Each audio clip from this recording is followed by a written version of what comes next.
Rituals that go back to before the dawn of history, candles and prayers in a cave in the northern Syrian district of Afrin. Members of the Yazidi minority, seen by ISIS fanatics and other Islamist hardliners as heretics and infidels, have come to the ancient hillside shrine of Chelkhaneh to pray for salvation. The strips of cloth tied to trees represent their individual prayers. Turkey's offensive in Afrin is now almost a month old. Ankara says it's pursuing the YPG, the Kurdish People's Defense Units, which Turkey accuses of being an offshoot of its arch-nemesis, the Kurdistan Workers' Party, the PKK, which has been fighting the Turkish state since 1984.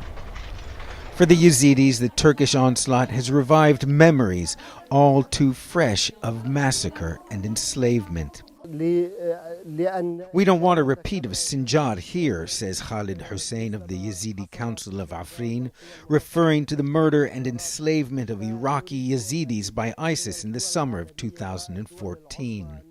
All the inhabitants of the village have come to pray to God to protect them from the scourge of Erdogan and his mercenaries and the Islamist extremists. Till recently, Afrin had been spared the brunt of the fighting.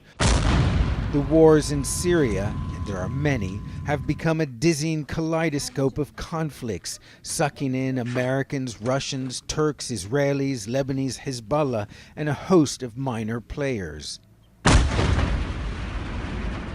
The only constant is the seemingly endless suffering of ordinary Syrians.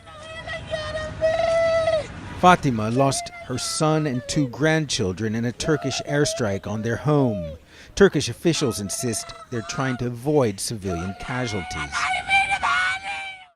This exclusive footage obtained by CNN suggests that may not be the case.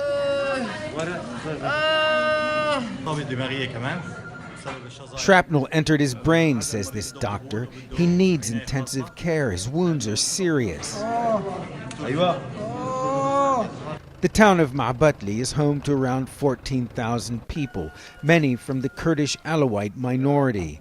While ethnic Kurds, they follow the same faith as Syrian President Bashar al-Assad.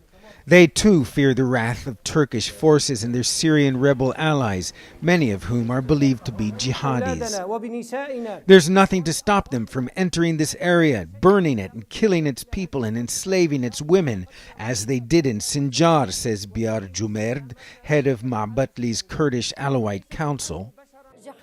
There's little they can do but light a candle and pray in the gathering darkness.